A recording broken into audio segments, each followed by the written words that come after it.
नमस्कार, मी सरिता कौशिक। आजचा 0 आवरचा भाग हा खास आहे। आजच्या भागात आपण कोणताही मुद्दा घेतलेला नाही, तर आज आपण आढावा घेणार आहोत आगामी लोकसभा निवडणुकांचा।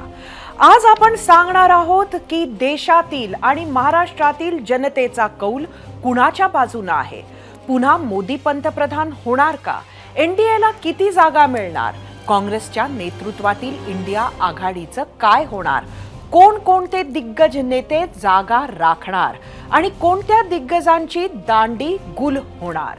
एबीपी सी वोटरने 2024 लोकसभा निवडणुकीपूर्वीचा हा ओपिनियन पोल घेतला आणि त्या सर्वेचा एक आकडा, प्रत्येक पोल आम्ही तुम्हाला पुढच्या तासभरात सांगणार आहोत। आणि या सर्वेवर आपापल्या पक्षांची बाजू मांडण्यासाठी सत्ताधारी भाजपकडून राम शिंदे, शिवसेनेकडून संजय शिरसाट, राष्ट्रवादी काँग्रेस अजित पवार गटाचे अमोल मिटकरी, तर विरोधी बाकावरून शिवसेना उद्धव बाळासाहेब ठाकरे पक्षाचे सचिन अहिर, तर राष्ट्रवादी शरद पवार गटाचे आणि माजी मंत्री असलेले जितेंद्र आव्हाड असणार आहे। हे सगळे मान्यवर आपल्या सोबत असतील। ते एबीपी न्यूज सी वोटरच्या सर्वेक्षणावर आपापल्या पक्षांची बाजूही मांडतील। काय आहे मूड देशाचा आणि मूड महाराष्ट्राचा, हे जाणून घेण्यासाठी आजच्या भागाला सुरुवात करूयात।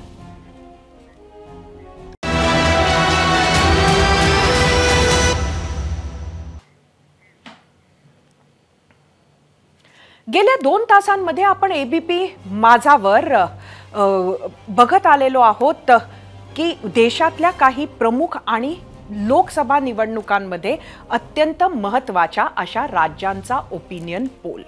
आणि आता देशाचा आकडा पाहण्याची वेळ झाली आहे। मात्र त्याआधी पाहूयात मूड महाराष्ट्राचा।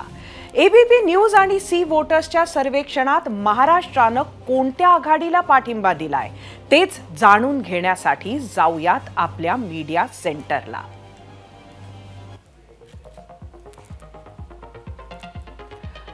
लोकसभा 2024 महाराष्ट्रात आपल्याला माहिती आहे 48 लोकसभा मतदारसंघ आहे। महायुतीला 19 ते 21 जागा, मवियाला महाविकास आघाडीला 26 ते 28 जागा, तर इतर 2। महाविकास आघाडी ही आत्ताच्या ओपिनियन पोल मध्ये तरी खरंच आघाडीवर दिसते आहे। एबीपी न्यूज आणि सी वोटर्सच्या ओपिनियन पोलनुसार तरी विरोधकांच्या इंडिया आघाडीला महाराष्ट्रात अच्छे दिन येताना दिसतायत। आधी एकनाथ शिंदे आणि आता अजित पवारांना आपल्या बाजूने घेऊन देखील भाजपला 2019 सालचा आकडा गाठता येईल असं चित्र आजच्या या पोलमध्ये तरी दिसत नाहीये। यावरच विश्लेषणासाठी महायुतीसह महाविकास आघाडीचे महत्त्वाचे नेते आपल्या सोबत असणार आहेतच। मात्र त्याआधी पुन्हा एकदा वळूयात आगामी लोकसभा निवडणुकांच्या दृष्टीने सर्वात मोठ्या ओपिनियन पोलकडे। एकीकडे पक्षात आणि देशात आपलं नेतृत्व सिद्ध केलेले नरेंद्र मोदी आहेत, तर दुसरीकडे सर्वमान्य होईल असा चेहरा विरोधी पक्षांना शोधता आलेला नाही। राहुल गांधींना बळजबरीनं घोड्यावर चढवलं जातं, पण नमो विरुद्ध रागा ही लढत भाजपच्या पथ्यावर पडत आली आहे। खरंच पंतप्रधान पदासाठी तशी लढत झाली तर काय होईल हेच आपल्याला एबीपी सी वोटर पोल आज सांगणार आहे। मात्र त्याआधी 0 आवरच्या परंपरेनुसार आम्ही विचारलेला प्रश्न पाहूयात। तो याच विषयावर आहे आणि त्यासाठी जाऊया आपल्या पोल सेंटरला। आजचा प्रश्न जो आम्ही मराठी मनाला विचारला होता तो होता, पंतप्रधान पदासाठी जर थेट लढत झाली तर तुमची पसंती कुणाला असणार, नरेंद्र मोदी की राहुल गांधी? हे 2 पर्याय आम्ही आज दिले होते। पाहूयात याच प्रश्नावर तुम्ही काय प्रतिक्रिया दिल्यात आणि त्यासाठी जाऊयात आपल्या मीडिया सेंटरला। नरेंद्र मोदी की राहुल गांधी? दशरथ सोनवणे यांची एक्स वरून प्रतिक्रिया आहे। नरेंद्र मोदींकडे विकासाचं एक विजन आहे, त्या विजननुसार भारत जगभरात नवनवीन विक्रम करत आहे। एक्स वरूनच श्रुती, नरेंद्र मोदी ईव्हीएम पंतप्रधान, राहुल गांधीजी जनतेचा पंतप्रधान। यूट्यूबवरून भूषण गाडगे, भाजप सरकार शेतकरी व सामान्य लोकांबाबत जास्त अनुकूल दिसत नाही. काँग्रेस सरकारने ज्या राज्यात त्यांचं सरकार आहे तिथे बऱ्यापैकी महागाई कमी केलेली दिसते. यूट्यूबवरूनच समीर, नरेंद्र मोदी यांचा कारभार पाहता ते राहुल गांधी यांच्यापेक्षा विकास करतील, पण संविधान आणि लोकशाही या देशासाठी खूप महत्त्वाची आहे आणि ती टिकली तरच देश टिकेल.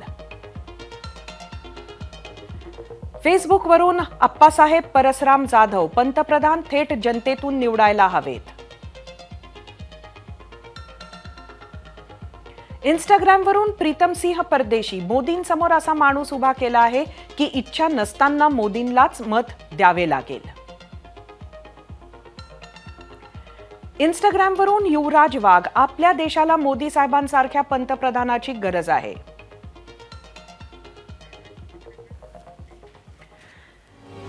या संमिश्र प्रतिक्रियानंतर आता जाऊयात पोल सेंटरला आणि पाहूयात की पंतप्रधान पदासाठी महाराष्ट्रानं कोणत्या उमेदवाराला कौल दिला आहे. परत एकदा आजचा प्रश्न सांगते, पंतप्रधान पदासाठी थेट लढत झाल्यास कुणाला पसंती द्याल, नरेंद्र मोदी की राहुल गांधी? एकूण 50,000 मतं युट्यूबला आलेली आहे. 36% लोकांनी नरेंद्र मोदी म्हटलंय, 64% लोकांनी राहुल गांधी. एक्स वरून 6,000 मतं. 40% लोकांनी नरेंद्र मोदी, 60% लोकांनी राहुल गांधी. इंस्टाग्रामवर 7,000 मतं.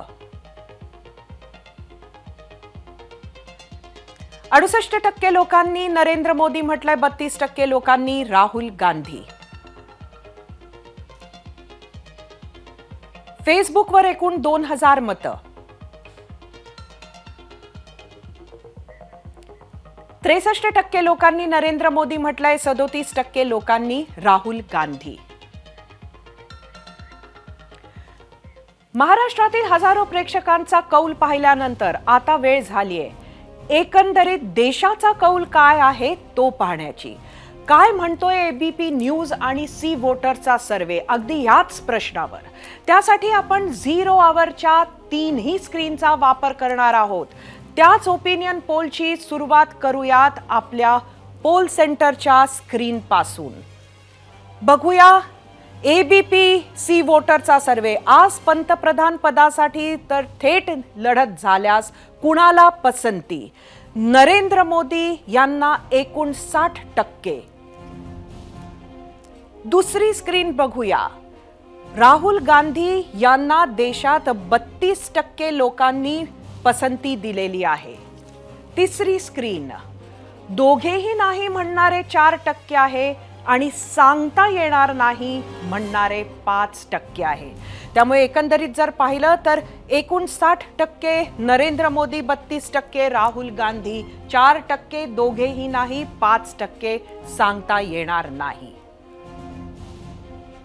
त्यामुळे जर अमेरिकेच्या प्रेसिडेन्शियल निवडणुकीसारखी थेट पंतप्रधान पदासाठी आज घडीला भारतात निवडणूक झाली तर नरेंद्र मोदी यांनाच पसंती असल्याचं एबीपी माझा सी वोटर पोलमध्ये दिसतंय. पण पक्ष कुठलाही सत्तेत येणार असो, इंडिया आघाडी विरुद्ध एनडीए काय होणार, किती जागा जिंकणार हे आम्ही तुम्हाला पुढे सांगणार आहोतच.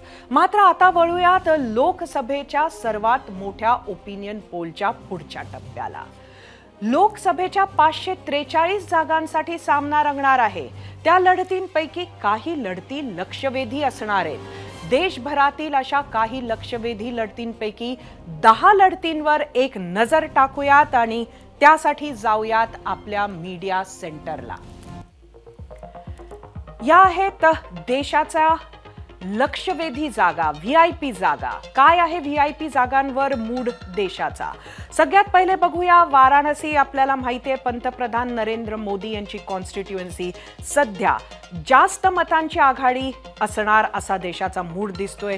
तर वायनाडमध्ये राहुल गांधींना सुद्धा जास्त मतांचीच आघाडी असणार असा देशाचा मूड आहे. गांधीनगर अमित शहा त्यांना सुद्धा जास्त मतांची आघाडी असणार. पण रायबरेली इथून सोनिया गांधी यांना चांगल्या मतांची आघाडी असेल, जास्त नाही तर चांगल्या. अमेठी स्मृती इराणी, कमबॅक होणार का राहुल गांधींचा? मात्र दिसत तसं नाहीये. स्मृती इराणी जास्त मतांची आघाडी. उत्तर मध्य मुंबई पूनम महाजन यांना चांगल्या मतांची आघाडी दिसते. कल्याण श्रीकांत शिंदे, मुख्यमंत्री एकनाथ शिंदे यांचे सुपुत्र, यांना आघाडी जरी असली तरी कमी मतांची आघाडी आहे असं दिसते. तर मैनपुरी इथून डिंपल यादव यांना जास्त मतांची आघाडी दिसते. लखनौ राजनाथ सिंह जास्त मतांची आघाडी. तर दिल्ली पूर्व इथून गौतम गंभीर यांना चांगल्या मतांची आघाडी सध्या दिसते आहे. आता वेळ झालीये सर्वात मोठा आकडा पाहण्याची, ज्याच्याकडे अवघ्या देशाचं लक्ष लागलंय. त्यावरच विचारला होता आपला दुसरा प्रश्न, तो आधी पाहूयात. आज लोकसभेच्या निवडणुका झाल्या तर कुणाचं सरकार येणार? भाजप आघाडीचं सरकार येणार, काँग्रेस आघाडीचं सरकार येणार की सांगता येणार नाही, असा प्रश्न आज आपण विचारला होता. भाजपच्या नेतृत्वातलं एनडीएचं सरकार येणार की काँग्रेसच्या नेतृत्वातील इंडिया आघाडीचं? याच आपल्या प्रश्नावरच्या काही निवडक प्रतिक्रिया पाहूयात आपल्या मीडिया सेंटरला. सोशल मीडियावर लोक व्यक्त झाली आहेत. शुभम पाटील, सगळे एक झाले तरी सुद्धा मोदी साहेबांना कोणी हरवू शकत नाही. इंस्टाग्रामवरून ही प्रतिक्रिया आहे. फेसबुकवरून संजय पाटील, कोणाचेही सरकार येऊ द्या, पण देश भ्रष्टाचार मुक्त झाला तरच या देशातील शेतकरी, गरीब, होतकरू जनता सुखी होईल. या देशातील पोशिंदा जगला तर तुम्ही आम्ही जगू. त्यामुळे येणाऱ्या सरकारनं पहिले शेतकऱ्याला चांगले दिवस द्यावे. फेसबुकवरून सुभाष आवटे, जोपर्यंत मोदी तोपर्यंत भाजप. युट्यूबवरून देवेन शिंदे, महाविकास आघाडी आणि काँग्रेसची राज्य पातळीवर आणि देश पातळीवर मतांची टक्केवारी दिवसेंदिवस वाढत आहे. युट्यूबवरून आर कुमार, काँग्रेस आणि आघाडीचे पंतप्रधान कोण आहेत हे आधी जाहीर करावे. एक्सवरून तेजस सुरवसे, नरेंद्र मोदी व भाजप शिवाय देशाला पर्याय नाही, यात काही शंका नाही. भाजप सारखं नेतृत्व इतर कोणत्याच पक्षात नाही, तसेच विरोधकांमध्ये कोणाच्यातही एकी नाही. झिरो आवरचा प्रेक्षक, महाराष्ट्राचा मतदार राजा, काय कौल दिलाय त्यानं तो बघूया आपल्या पोल सेंटरला. याच प्रश्नावरचा महाराष्ट्राच्या मनात काय आहे ते बघूया. आज लोकसभेच्या निवडणुका झाल्या तर कोणाचं सरकार येणार? 39,000 मतं युट्यूबला. 31% लोकांनी भाजप आघाडी म्हटलं, 61% लोकांनी काँग्रेस आघाडी, तर 8% सांगता येणार नाही. आज एकूण 2,000 मतं एक्सवर. भाजप आघाडी म्हणणारे एकूण 50% लोक, 45% काँग्रेस आघाडी, 6% सांगता येणार नाही. इंस्टाग्रामवर एकूण 10,000 मतं आली आहेत. 58% लोकांनी भाजप आघाडी, 28% लोकांनी काँग्रेस आघाडी, तर 14% सांगता येणार नाही. हा झाला मराठी मनाचा कौल. आता याच प्रश्नावर देशाचा आणि एबीपी न्यूज सी वोटर्सचा कौल पाहायचा आहेच. काय म्हणतोय एबीपी न्यूज आणि सी वोटर्सचा सर्वे? त्यासाठी आपण पुन्हा एकदा झिरो आवरच्या तिन्ही स्क्रीनचा वापर करणार आहोत. त्याच ओपिनियन पोलची सुरुवात करूयात आपल्या पहिल्या स्क्रीन पासून. आज निवडणुका झाल्या तर कोणाला किती टक्के मतं मिळणार? एनडीएला 42%, इंडियाला 38%, तर इतरांना 20%.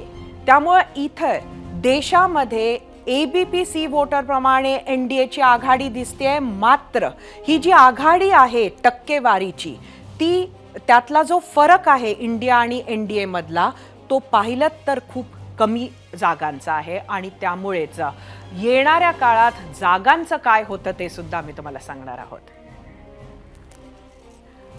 जागांचं काय होणार ते बघूया. आज निवडणुका झाल्या तर कोणाला किती जागा मिळणार, काय म्हणतोय एबीपी सी वोटरचा सर्वे.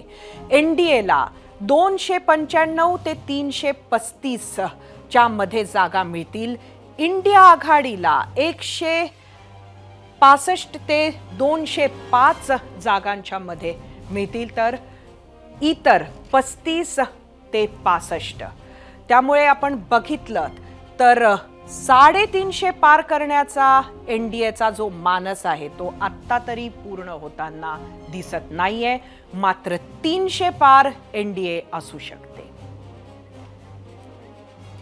आता वेळ झाली आहे आजच्या पोलचं विश्लेषण करण्याची.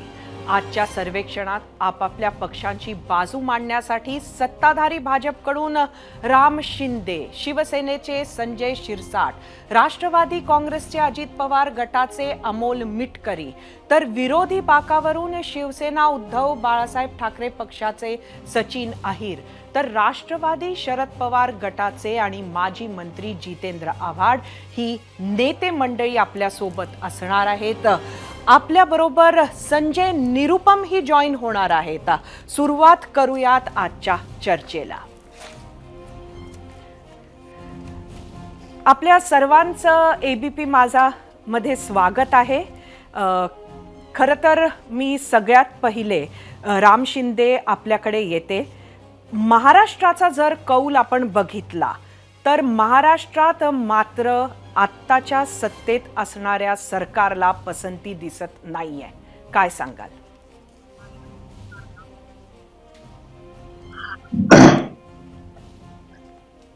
मला वाटतं या संदर्भामध्ये आपणच स्पष्टपणे सांगितलेलं आहे आणि हा सगळा कौल जर पाहिला तर निश्चित स्वरूपामध्ये महाराष्ट्रात आणि देशाचे आदरणीय पंतप्रधान नरेंद्र मोदी यांच्यावरती स्पष्टपणे या देशातील जनतेने स्पष्टपणे विश्वास दाखवलेला आहे आणि त्यामुळे आपला सी वोटरचा कल हा एनडीए देशाच्या जनतेने पंतप्रधान नरेंद्र मोदींवर नक्कीच विश्वास दाखवलेला आहे. मात्र महाराष्ट्राच्या जनतेनं तो विश्वास दाखवलेला नाहीये. जितेंद्र आव्हाड, मी तुमच्याकडे येते, काय म्हणाल?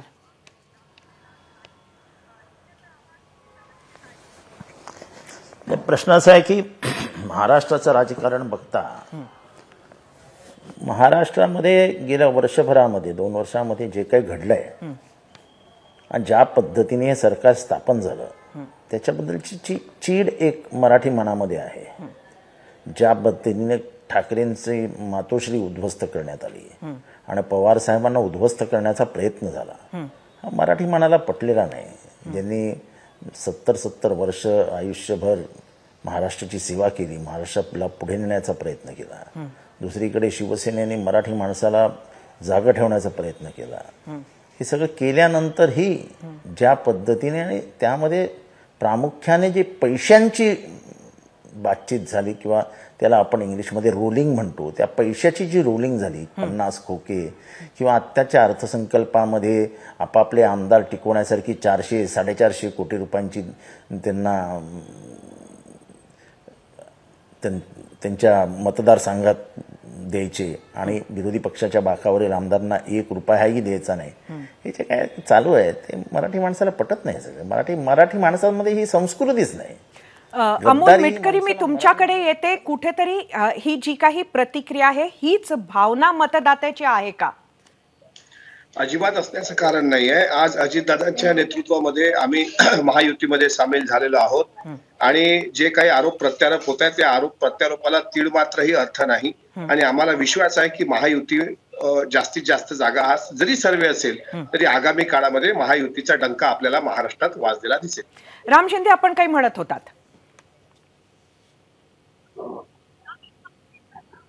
नाही, मला जितेंद्र आव्हाडांना विचारायचंय की हे मराठी माणसाला आवडलं नाही, परंतु तत्कालीन मुख्यमंत्री देवेंद्र फडणवीस यांच्या नेतृत्वात भारतीय जनता पार्टी आणि शिवसेनेने बहुमत जिंकल्यानंतरही शिवसेनेला फोडून महाविकास आघाडी सरकार बनवलं. हे महाराष्ट्रातील जनतेला आवडलेलं आहे का मग? आणि तुमच्या सगळ्या कुरघोडींनी तुमचे पक्ष फुटले, त्याचं खापर दुसऱ्यावर फोडायचा जितेंद्र आव्हाडांचा हा प्रयत्न आहे का? हे सगळ्यात महत्वाची गोष्ट आहे. आणि त्यामुळं नरेंद्र मोदींच्या वरती प्रचंड विश्वास आहे. महायुती ही अभेद्य आहे आणि मनापासून एकत्र आलेली ही महायुती आहे. आव्हाडजी, आपण काय म्हणाल याला?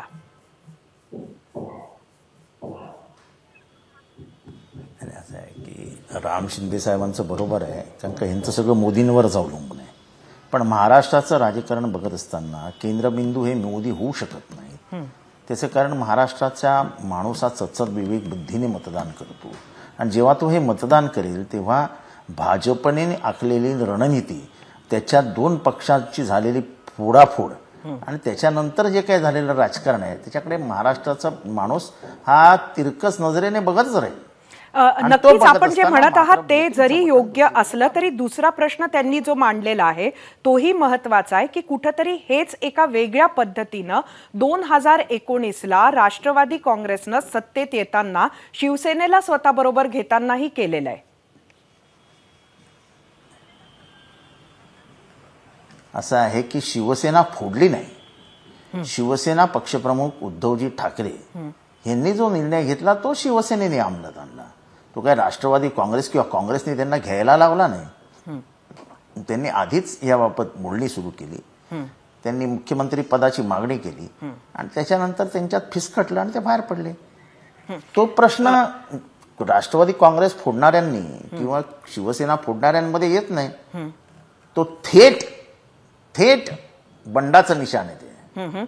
आणि बंड करून तुम्ही, माझं म्हणणं असं आहे की तुम्ही स्वतःला एवढे कर्तृत्ववान समजता ना, मग इलेक्शन कमिशनच्याकडे जाऊन पक्ष आमचा आहे, झेंडा आमचा आहे, निशाणी आमची आहे, ही कशाला मागता? मागा ना दुसरा झेंडा, घ्या ना दुसरं काय सिंबल मिळतंय ते, चिन्ह मिळतंय ते, आणि बघूया कोण किती कर्तृत्ववान आहे. आणि आपल्याबरोबर संजय शिरसाट आहेत.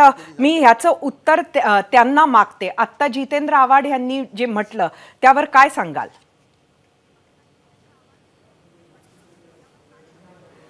नाही, जितेंद्र आव्हाडचं कसं आहे की पडलं तरी जिंकलो आणि म्हणजे जिंकलो तरी जिंकलो, दोन्ही बाजूने बोलतात ते. एक लक्षात घ्या की पक्ष फोडणे, पक्ष काय करणे, ह्या गोष्टी यांच्या तोंडी शोभत नाहीत. राष्ट्रवादीचा जन्मच फोडाफोडीतून झालेला आहे. राष्ट्रवादी काही जन्मतात असं काही झालेलं आहे का? जसं शिवसेना होती, राष्ट्रवादीचा जन्मच फुटीतून झालेला आहे. म्हणून त्यांनी ह्या सगळं उदाहरण देणं हे मला वाटतं हे आश्चर्यजनक आहे. तुम्ही इंदिरा गांधीची साथ सोडली, पुन्हा मिलाद झाला, पुन्हा आले, हे सर्व तुमच्या सोयीचं राजकारणाचं तुम्ही करतात. राहिला प्रश्न या सर्वेचा, आम्ही जे काही पाऊल उचललं, आम्ही जो काही उठाव केला, याला मान्यता जी आहे ती सर्वात महत्वाची जी निवडणूक असते ग्रामपंचायतची, त्याच्यामध्ये ग्राउंड लेवलची ज्याला निवडणुका म्हणतात, 1 to 1 ज्याला इलेक्शन म्हणतात, त्याच्यामध्ये लोकांनी कौल हा आमच्या बाजूने दिलेला आहे. तिथे हे कुठे आहेत? हे सर्वच्या मागं आहेत.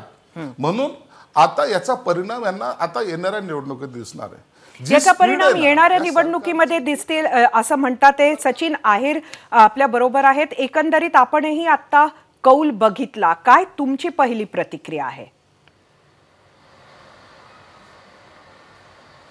नाही, हे अपेक्षितच कौल आहे आणि हे फक्त आमच्यापुरतं अपेक्षित असं नाही, तर भारतीय जनता पार्टीला पण हे माहीत होतं की शिवसेनासारखा पक्ष फोडून आणि 15 खासदार घेऊन पण त्यांना राष्ट्रवादीची साथ घ्यावी लागेल. माझे मित्र आता बोलत होते, पण याच राष्ट्रवादीला जे विरोध करणारी लोक होती आज त्यांना घेऊन बसावं लागतो, ही वस्तुस्थिती नाकारता येणार नाही. महाराष्ट्रातल्या जनतेला हे आवडलेलं नाही आहे आणि म्हणजे एका प्रकारे महाराष्ट्र जनतेच्या विश्वासाची लूट केलेली अशी एक भावना सर्वसामान्य लोकांच्या मनामध्ये झाली. आणि ते फक्त आज एका विषयावरती पुरता नाही आहे.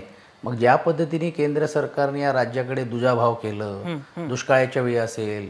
नाही, पण सचिनजी मी तुम्हाला 1 मिनिट इथं थांबवते, कारण आपला पोल जे सांगतोय तो महाराष्ट्रापुरती जरी अशा पद्धतीचा कौल असला तरी केंद्रामध्ये नरेंद्र मोदी हेच जिंकताना दिसतात आहेत, एनडीएच जिंकताना दिसतोय. त्यामुळे देशात हा रोष नाही. खूप दिवसांनी आपल्याशी बोलणं होतोय, हे या गोष्टीचा आनंद आहे. आपण जे देशाचं म्हटलं, तुम्ही लक्षात घ्या, तुम्ही ही जी फाईट किंवा सर्वे जे झालेले आहेत, एका बाजूला राहुल गांधी आणि दुसऱ्या बाजूला नरेंद्र मोदीजी, ज्यावेळी इंडियाची आघाडी म्हणून आम्ही ज्यावेळी लोकांसमोर जाऊ, कारण इंडियाने अजूनपर्यंत पंतप्रधानांचा उमेदवार ठरवलेला नाही हे मला आवर्जून या निमित्ताने सांगावं लागेल. आणि म्हणून ज्यावेळी वेगवेगळे राज्यांमध्ये आपण बघितलं असेल की नॉन काँग्रेसी जे गव्हर्नमेंट जिकडे जिकडे तिकडे त्या लिडरशिपची पण एक वेगळी ख्याती आहे ना. मग उद्या ममता बॅनर्जी असतील, केजरीवालजी 2 राज्यामध्ये असतील, नितीश कुमारजी असतील. तुमच्या या लिडरशिप बद्दल राम शिंदेंना काहीतरी म्हणायचं आहे, आपण ऐकूया त्यांचं काय म्हणणं आहे. शक्यता नकारता येणार नाही. राम शिंदेजी, सचिन अय्यरनी जे सांगितलं सचिन अय्यर साहेबांनी जे सांगितलं की अजून पंतप्रधान पदाचे उमेदवार जाहीर झाले नाहीत आणि म्हणून हा वेगवेगळा सर्वे करून नरेंद्र मोदींजी विरोधात राहुल गांधी अशा पद्धतीनं इंडियाच्या अंतर्गत त्यांच्या पक्षाच्या अंतर्गत कुठेतरी राहुल गांधींचं नाव पुढे येत नाहीत आणि म्हणून साठी हा केलेला अट्टहास आहे. आणि मध्येच मल्लिकार्जुन खरगेंना ममता बॅनर्जी आणि केजरीवालनी प्रोजेक्ट केले एका बैठकीमध्ये आणि म्हणून आता कुठेतरी अशा पद्धतीचं संपूर्ण इंडिया आघाडीमध्ये चर्चेचं सूत्र असल्याचं निदान किमान अंशी भास होत असताना आपल्याला दिसतोय.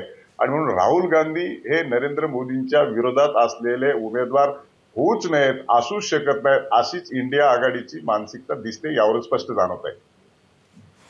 नक्कीच.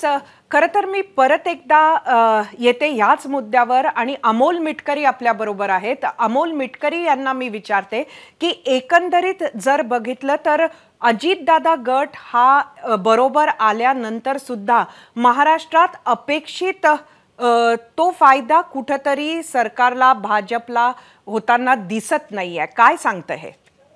आत्ताचा पोल जरी तुम्ही तसा दाखवत असलात किंवा तसा पोल असेल तर विश्वास आहे, अजितदादा राष्ट्रवादी काँग्रेस पक्षाचे राष्ट्रीय अध्यक्ष आहेत आणि आमचे राष्ट्रीय कार्याध्यक्ष जे प्रफुल्लभाई आहेत यांनी जे सांगितलं की आम्ही महायुतीत सामील झाल्यानंतर लोकसभा आणि विधानसभेमध्ये याचं परिवर्तन झालेलं दिसेल.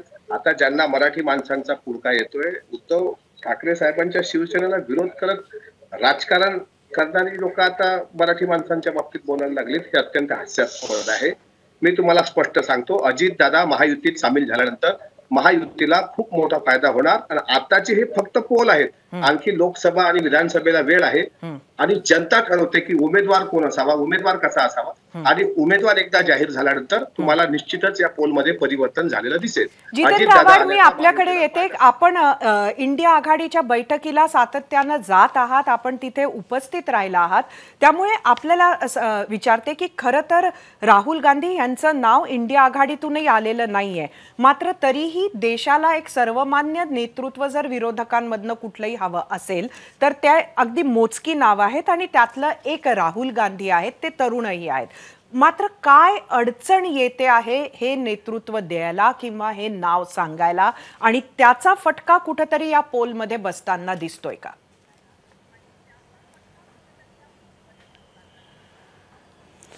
मला वाटतं की अजून इंडिया आघाडीने कुठेही नेतृत्वाबद्दल चर्चा केलेली नाही, नेता कोण असावा ह्याच्याबद्दल चर्चा केलेली नाही. मागच्या बैठकीत फक्त ममता बॅनर्जी आणि अरविंद केजरीवालजी यांनी खरगेजींचं नाव समोर आणलेलं आहे. मला बाकी काही प्रमाणात देशामधलं राजकारणामध्ये तेवढा हे दिसत नाही आहे. मला महाराष्ट्राच्या मातीचा हे बघायचं आहे, कौल बघायचा आहे. आणि महाराष्ट्राच्या मातीचा कौल तुम्ही शरद पवारांचा अपमान करणार, त्यांना हुकुमशहा म्हणणार, त्यांना पक्ष ते मनाप्रमाणे चालवतात म्हणणार, त्यांना अपमानित करणार. त्यांनी जे 38व्या वर्षी केलं मी 63व्या वर्षी केलं, त्यांनी जे केलं ते स्वकर्तृत्वावर केलं, त्यांनी जे केलं ते जातीयवादी पक्षांशी हातमिळवणी केली नाही, त्यांनी जे केलं ते एकत्र बसून सगळ्यांनी निर्णय घेतला. तुम्ही जो केलात तो शरद पवारांना घराच्या बाहेर ढकलून देण्याचा प्रयत्न केलात. नाही, ढकललंच. म्हणजे वय झालं, राजीनामा द्या, आता घरी बसा ना, काय बोलणं झालं? ज्या माणसाने तुम्हाला उपमुख्यमंत्री बनवलं 4-4 वेळा, ज्या माणसाने तुम्हाला आपली शेती नांगरून सगळी सावरून तुमच्या हातात दिली गुलाबाची बाग, त्यांना तुम्ही असं बोलता? वयाच्या 84 वर्षाचं वय त्यांचं. अमोल मिटकरी काय उत्तर द्याल याला? महाराष्ट्रामध्ये सर्व सत्तांतराच्या घडामोडी झाल्यानंतर ग्रामपंचायतचे जे निकाल आले ते त्यामध्ये भारतीय जनता पार्टी पहिल्या क्रमांकावर, दुसऱ्या क्रमांकावर अजितदादा राष्ट्रवादी काँग्रेस पक्ष राहिला. तेव्हापासून अत्यंत खालच्या पातळीवर अजितदादांवर टीका करणारी एक फार मोठी तोडधाड या महाराष्ट्रात निर्माण झालेली आहे. स्वतः आपण पवार साहेबांचे वारस असल्याचं अनेक लोक सिद्ध करण्याचा प्रयत्न करतायत. मात्र यशवंतराव चव्हाण साहेबांचा वारसा, पवार साहेबांचा वारसा प्रामाणिकपणे अजितदादा चालवताना दिसतात. आता टीका करणारे टीका करत असतात. अजितदादांचं नेतृत्व हे सूर्यप्रकाश इतकं स्वच्छ आहे, त्यांची कोणी बरोबरी करण्याचा प्रयत्न करू नये. आणि त्यांच्यावर टीका करणारी लोक टीका करत असतील त्यावेळेस आम्ही उत्तर द्यायला सक्षम आहोत. मात्र इतक्या खालच्या पातळीवर महाराष्ट्राचं राजकारण, इतक्या खालच्या टोकावरच्या ज्या भाषा आहेत या महाराष्ट्राला शोधणाऱ्या नाहीत. आणि मराठी माणसाचा पुळका आणण्यापूर्वी आपण उद्धव ठाकरे साहेबांवर काय काय टीका केल्या होत्या, शिवसेनेच्या विरुद्ध जे राजकारण आपण केलं त्याचं उत्तर जनतेला द्या. जनता हुशार आहे आणि लोकशाहीमध्ये जनता सर्वोच्च आहे. जितेंद्र आव्हाड, या गोष्टीला काही अर्थ नाही. एक मिनिट. पहिली गोष्ट म्हणजे वारसा सांगणाऱ्याची औलाद मी नाही. मी घरातला दिवा मी नाही म्हणून मला न्याय मिळत नाही असा म्हणणाऱ्यातला मी नाही. कर्तृत्वावरती माझा विश्वास आहे, घरातल्या दिव्यावरती माझा विश्वास नाही आणि पणतीवर तर नाहीच नाही. त्यामुळे आमचा कोणी वारसा कोणा सांगू नये. आणि एकदा मिटकरी आणि क्षीरसागरांनी ठरवावं की नंबर 2 वर कोण आहे. 1 नंबरवर ते दोघंही भाजप मान्य करतात, पण शिंदे साहेब 2 नंबरवर आहेत का अजित पवार साहेब 2 नंबरवर आहेत हे त्यांनी सांगावं. पण परत एकदा महाराष्ट्राच्या जनतेला स्पष्टपणाने सांगतो की आम्ही कोणीही वारसा, दिवा, पंटी याचं नाव घेत नाही. मी त्या घरात जन्मलो नाही म्हणून मला काही मिळत नाही का? तुमचं आडनाव फक्त शरद पवार आहे आणि तुम्ही शरद पवारांचे पुतणे आहात हेच महाराष्ट्राला माहिती आहे. त्याच्या व्यतिरिक्त दुसरी तुमची ओळख नाही.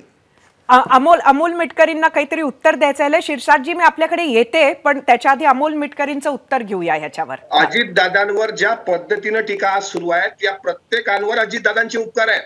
त्याच्यामुळे आम्ही औलाद्याची आणि वारसाची भाषा करत नाहीये. आमचा प्रश्न साधा आहे की बाळासाहेबांना तुम्ही सतत हुकुमशाह मानत होता, तुम्ही इतके अचानक कसं काय बदललात? आणि आता अजितदादांच्या विरुद्ध सातत्यानं 2 दिवसापासून तुम्ही बघा टीव्हीवर अशा पद्धतीनं बोलतायत.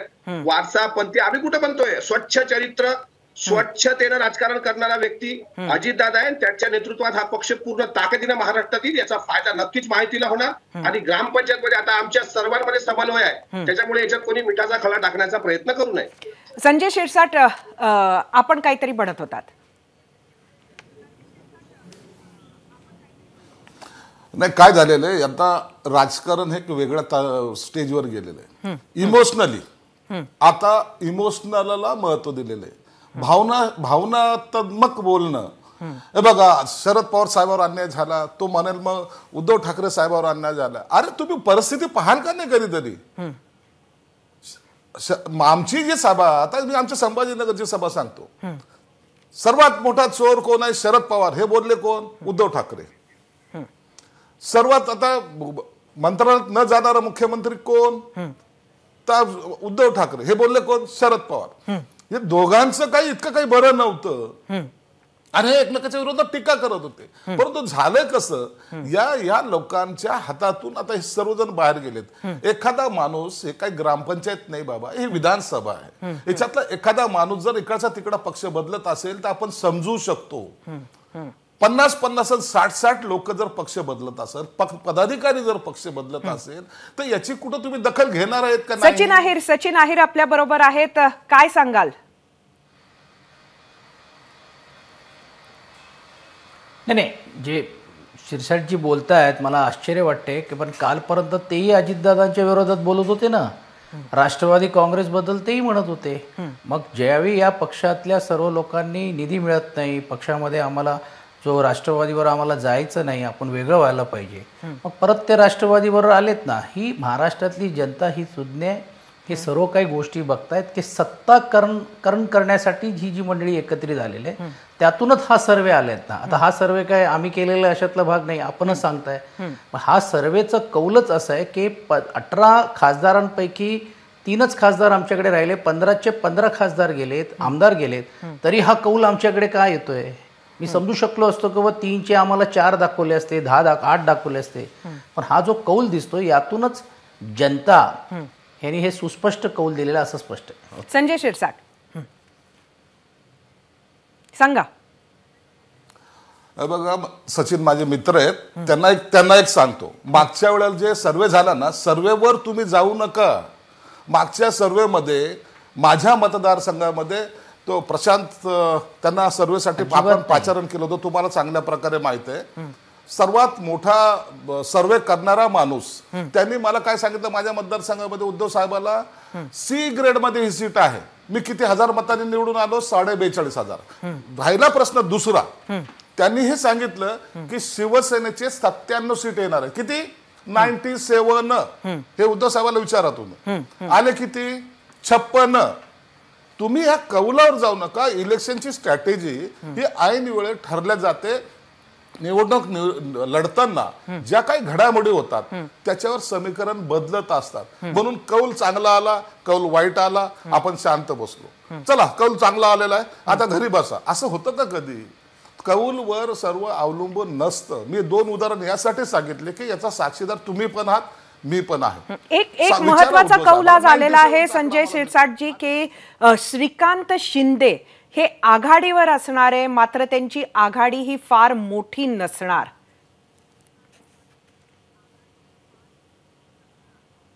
हो, हे होऊ शकतं ना. आघाडी कुणाची किती असेल नसेल, मी आजही सांगतो, माझ्या बद्दलच सांगतो. माझ्या रिपोर्टमध्ये उद्धव साहेबांनी मला बोलून घेतलं. मला विचारलं, संजय तो प्रशांत किशोर काय त्याचं नाव, बघ तुझी सीट सी मध्ये येते, खरंच तू निवडून येणार आहेस का? अहो म्हणलं, साहेब मतदारसंघामध्ये मी काम करतोय, प्रशांत तो किशोर काम करत नाहीये. मला माहिती माझं पोझिशन काय आहे. तरी माझ्या मतदारसंघामध्ये बंडखोरी झाली होती, तरी मी 42,500 मतांनी निवडून आलो. कुठे गेला हो तुमचा सर्वे? याला सर्वे म्हणतात का?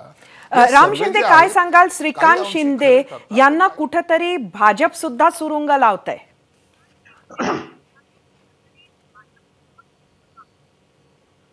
हे पहा की श्रीकांत शिंदे जे आहेत, आपण जे सांगितलं की त्यांची आघाडी आहे.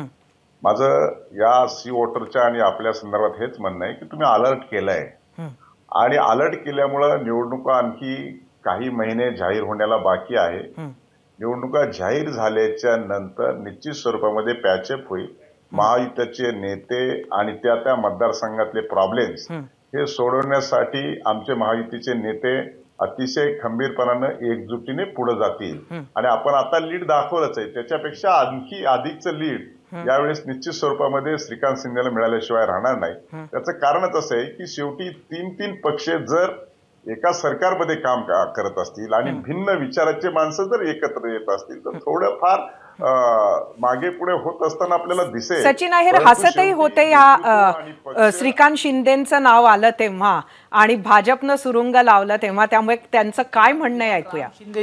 राम शिंदेनी राज्याचं सर्वे मान्य केलं त्याबद्दल त्यांची राम शिंदेजीने त्यांचा सर्वे मान्य केला, हे राज्याचं हे तरी मान्य केलं त्याबद्दल धन्यवाद.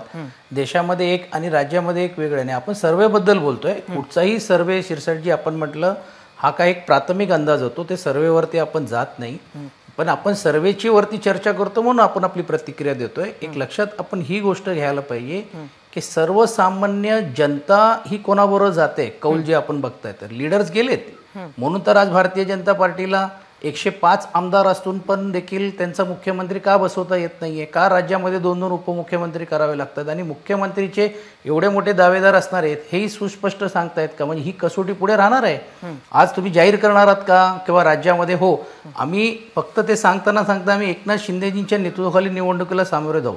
पुढचा मुख्यमंत्री कोण असणार आहे तेही जाहीर करावं, म्हणजे हे सुस्पष्ट होईल.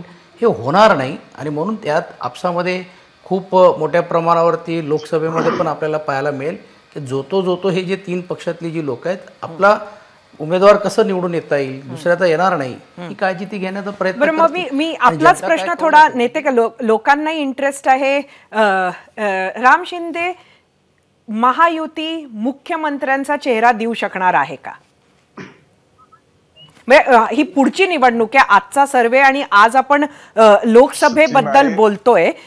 जसं इंडिया आघाडी पंतप्रधान पदाचा चेहरा देऊ शकत नाहीये, तसंच मला वाटतं यांचं म्हणणं आहे की विधानसभा निवडणुकांच्या वेळेला तुम्ही मुख्यमंत्री पदाचा चेहरा देऊ शकणार नाहीत.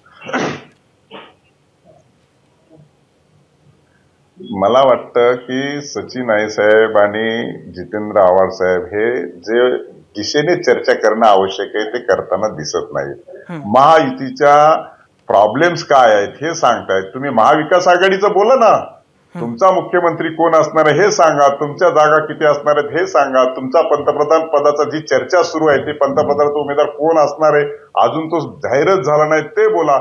आम्ही ज्यावेळेस एकजुटीने पुढे जातोय त्यावेळेस महाविकास आघाडीचा जो कॉन्फिडन्स लेवल आहे तो कमी होताना आपल्याला यावरून स्पष्टपणे जाणवत आहे. आणि म्हणून साठी त्यावेळेस आम्ही निश्चित स्वरूपामध्ये योग्य दिशेने जाणार आहोत. तुम्ही काही काळजी करू नका आणि त्या दिशेने आम्ही जाणार आहोत. म्हणून आमच्यावर बोलण्यापेक्षा तुमचं काय चाललंय ते सांगा ना. मी अमोल मिटकरींकडे जाते. अमोल मिटकरींना आज तुमचा पंतप्रधान पदाचा उमेदवार का जाहीर झाला नाही? संजय शिरसाट काहीतरी म्हणतात. काय झालेलं आहे की यांना आमच्यामध्ये काहीतरी घडावं असं यांची इच्छा असते.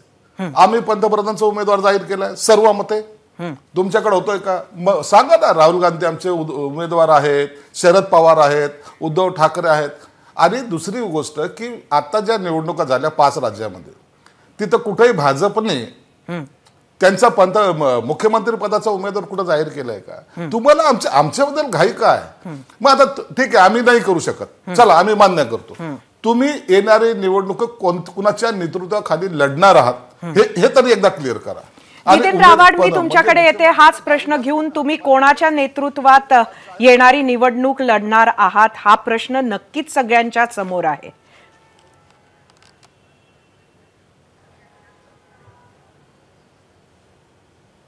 मी बोलू?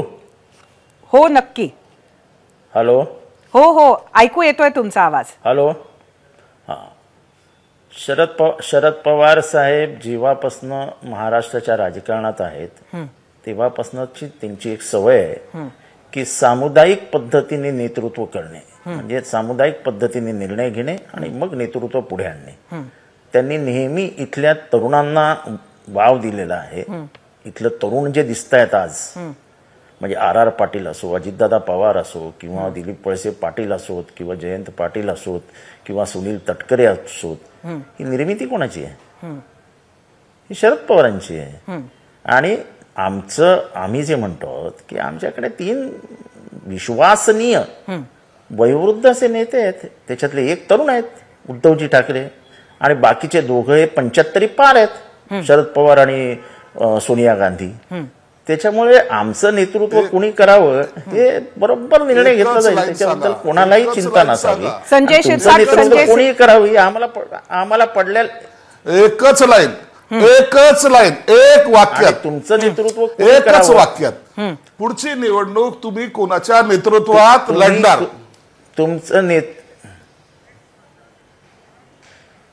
आमचे 3 नेते ठरलेले आहेत. आमचे तिघांचेच फोटो असतात, त्यांच्या तिघांच्याच फोटो वरती असतात. शरद पवार, सोनिया गांधी आणि उद्धव ठाकरे. एक नेतृत्व. आम्ही 4था फोटो लावतच नाही. अमोल मिटकरी आपल्या बरोबर आलेले आहेत. अमोल मिटकरी, महाराष्ट्राची निवडणूक कुणाच्या नेतृत्वात लढणार? काय म्हणाल तुम्ही? आतापर्यंतची चर्चा ऐकत होतात, काय म्हणाल? सांगितलं ना. अमोल मिटकरी. सरिता मॅडम, माझा कॉल डिस्कनेक्ट झाला होता. आव्हाड साहेब बोलत होते तेव्हापासून. मधातली काय चर्चा झाली ती मी ऐकली नाही. आपण परत जर प्रश्न विचारला तर मी उत्तर देईन त्याला. एकंदरीत आव्हाड साहेबांना हा प्रश्न विचारतात तिथं चर्चेत असणारी सर्व मंडळी की ते कोणाच्या नेतृत्वात, एक नाव एक चेहरा ते सांगू शकतील का ज्यांच्या नेतृत्वात ते निवडणूक लढणार आहेत? हो, माझा पण आव्हाड साहेबांना, सन्मान्य साहेबांना प्रश्न आहे की हाच प्रश्न माझा पण आहे की कोणाच्या नेतृत्वात नेमकी तुमची इंडिया आघाडी देशात लढणार आहे आणि कोण तुमचे प्रमुख चेहरे असतील हे एकदा महाराष्ट्राला कळू द्या. पण एक मुद्दा मला सरिता मॅडम 1-2 मिनिटात क्लिअर करायचा आहे की असं वारसाच्या आहे. बाबतीत, मग अजितदादांच्या बाबतीत सन्माननीय आव्हाड साहेबांनी जे विश्लेषण केलं, तर असं आहे, आव्हाड साहेब दादांनी कधी काही वारसा सांगितला नाही. दादा हे पक्षाचे कार्यकर्ते सांभाळणारे नेते म्हणून शिक्कामोर्तब झालेले होते, एक आज्ञाधारक म्हणून वागले. तेव्हा त्यांची पाठराखण आपण का नाही केली? पक्षाचे ते अधिकृत नेते जरी तुम्ही मानत नव्हते तरी पक्ष सांभाळण्याची जबाबदारी तेच उचलत होते ना. तुम्हाला आता ठाणे कळवा, मुंब्रा कळवा मतदारसंघात तुम्ही अनेक वर्षापासून नेतृत्व करताय. तुम्हीच तिथे आनंद परांजपेंना तिथे उद्धवजींच्या विरुद्ध त्या ठिकाणी उभं केलं ठाण्यामध्ये, आणि आता ते सावलीसारखे असताना सोडून गेले. तर ह्याही प्रश्नाची उत्तरं महाराष्ट्राला कळू द्या. आणि दुसरा प्रश्न माझा हाच आहे की नेमकं नेतृत्व कोणाचं असेल इंडिया आघाडीकडून, तो पण एक जो राम शिंदे साहेबांनी आणि शिरसाट साहेबांनी विचारला तोच प्रश्न माझा पण आहे. काय म्हणाल जितेंद्र आव्हाड याला? मी आधीच सांगितलं, महाराष्ट्र सामुदायिक पद्धतीने नेतृत्वाची निर्मिती केली जाईल.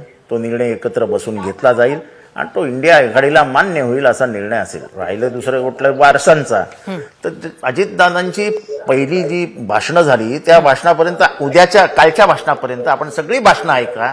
त्यांच्या मनात खंत एकच आहे की मी शरद पवारांच्या पोटी जन्माला आलो नाही म्हणून माझ्यावर अन्याय झालं.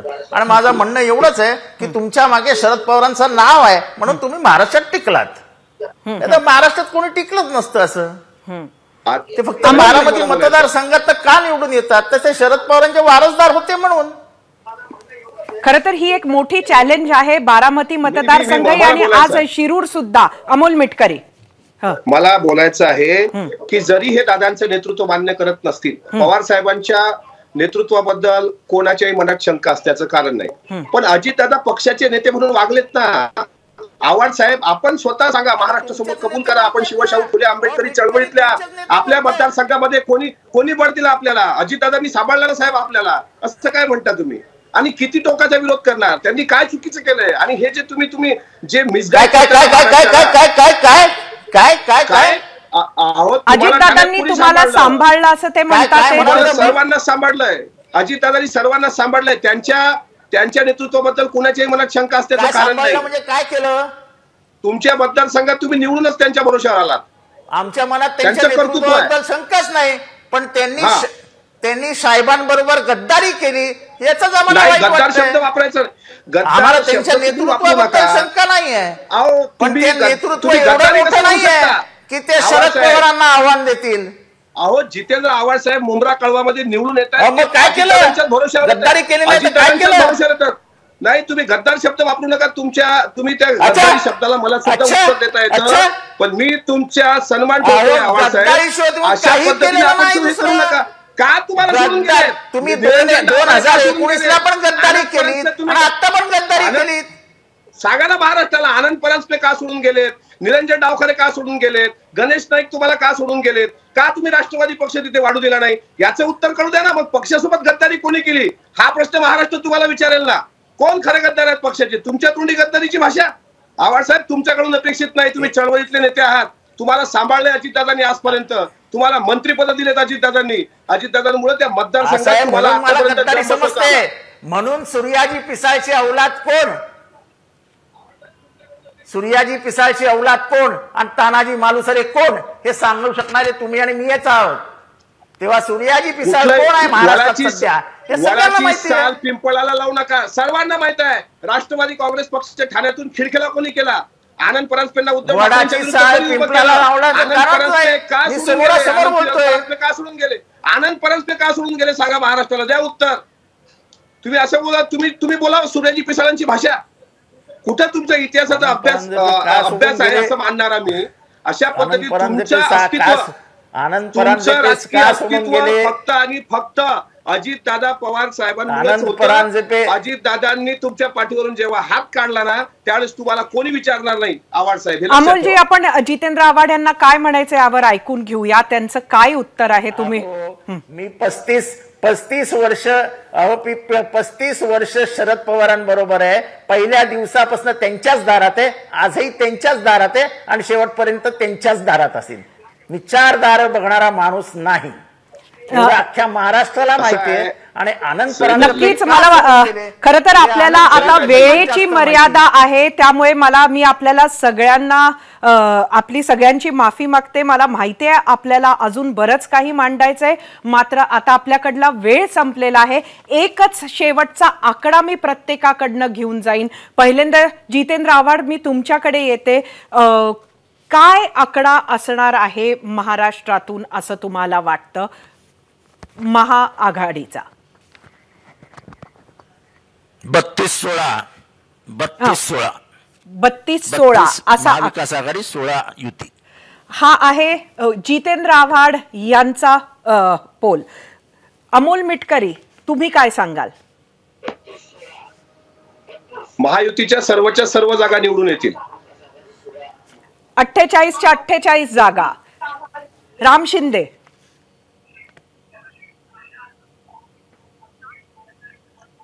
महायुतीने 45+चा नारा दिलेला आहे आणि तो असाच दिलेला नाही, त्याच्यावरती काम सुरू आहे. प्रत्येक मतदारसंघामध्ये काम करतोय. 45+ महायुती जिंकणार 2024. संजय शिरसाट,